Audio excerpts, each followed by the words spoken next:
लातूर जिल्ह्यातील उदगीर शहरातल्या मोंढा रोडच्या डाव्या बाजूला असलेल्या साईनाथ मिर्च मसाला उद्योग या दुकानावर लातूर स्थानिक गुन्हे शाखेच्या पथकाने अचानक छापा टाकून 24 किलो 750 ग्राम वजनाचा गांजा पकडला आहे।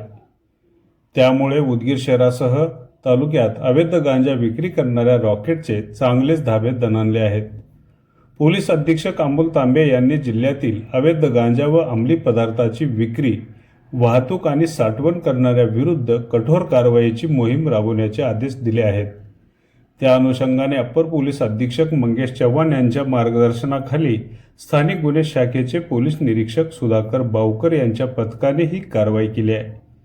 उदगीर येथील मोंढा रोडच्या डाव्या बाजूस असलेल्या साईनाथ मिर्च मसाला उद्योग या दुकानामध्ये गांजाची साठवण करून अवैध विक्री करत असल्याची खात्रीशीर माहिती स्थानिक गुन्हे शाखेच्या पथकाला मिळाली होती।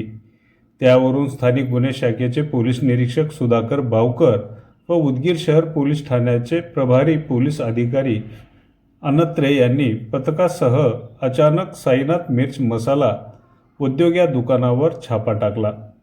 दुकानामध्ये एका पोत्यात भरून ठेवलेला 24 किलो 750 ग्राम वजनाचा अवैध गांजा या पथकाला मिळून आला। त्यावरून स्थानिक गुन्हे शाखेच्या पथकाने 24 किलो 750 ग्राम अवैध गांजासह एका व्यक्तीला ताब्यात घेतले असून याबाबत उदगीर शहर पोलीस ठाण्यात शुभरत्न उर्फ कपिल गायकवाड या आरोपी विरुद्ध गुन्हा दाखल करण्यात आला आहे।